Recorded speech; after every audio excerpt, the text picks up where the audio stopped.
Hola, mi nombre es Melanie Osuna y hoy voy a hablar acerca de las técnicas utilizadas en vacunas de ARN mensajero contra el COVID-19. Para empezar, ¿qué es una vacuna de ARN y cómo funciona? Las vacunas son preparaciones diseñadas para generar inmunidad.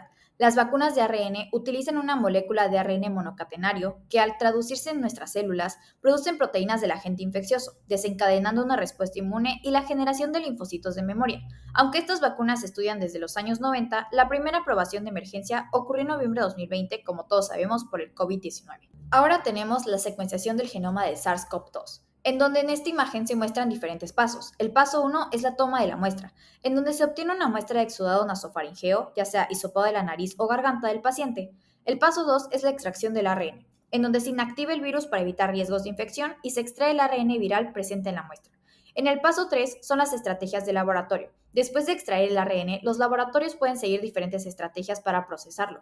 Tenemos tres estrategias en este caso: A, B, C. A. Se hacen muchas copias del ARN viral mediante una técnica como la PCR, que sería la reacción en cadena de la polimerasa. La estrategia B. Se captura específicamente el ARN del virus y se separa el ARN del paciente. Estrategia C. Se elimina una gran cantidad del ARN del paciente para facilitar el análisis del ARN viral.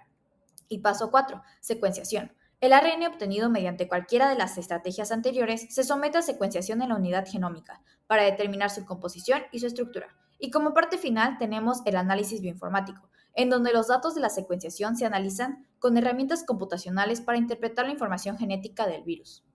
Ahora aquí tenemos la generación del ARN mensajero, en donde en esta imagen se parte un antígeno proteico del virus como la proteína espiga. Se realiza una traducción inversa para convertir la secuencia proteica en ADN. Luego, mediante un proceso de transcripción in vitro como el ARN polimerasa y nucleótidos NTPS, se genera el ARN mensajero. Ahora tenemos la transcripción reversa por PCR. Es uno de los métodos más utilizados para la detección del virus y es la RT-PCR, reacción en cadena de la polimerasa con transcripción reversa, que permite convertir el ARN en ADN complementario y amplificarlo.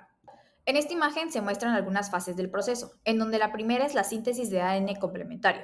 Se parte una molécula de ARN de cadena sencilla. La enzima transcriptasa reversa sintetiza una cadena de ADN complementaria.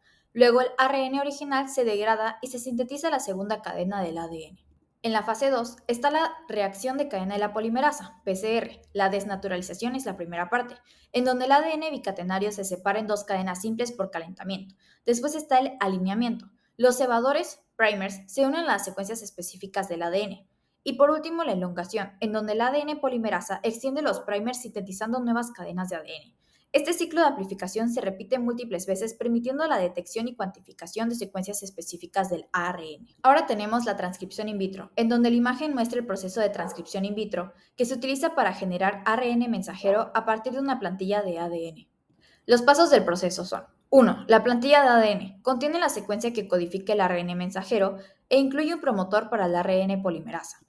2. La síntesis de ARN mensajero. La ARN polimerasa utiliza nucleótidos trifosfato como adenina, guanina, citosina y uracilo para sintetizar la cadena de ARN mensajero, y la dirección de la síntesis va a ser de 5' a 3'.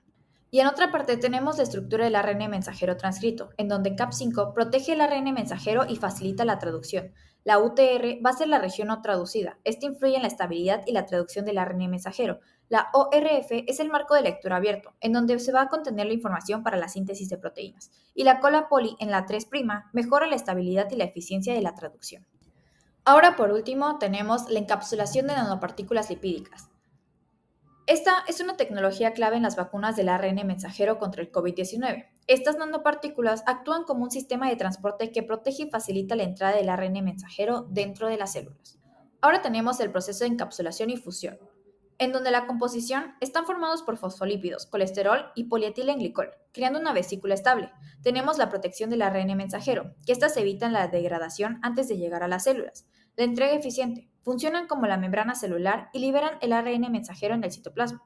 Y la síntesis de la proteína S. Las células producen la proteína espiga S del SARS-CoV-2, activando la respuesta inmune.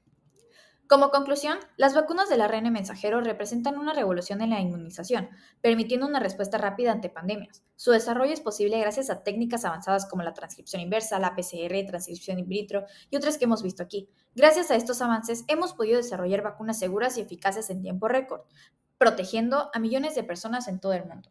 Muchas gracias.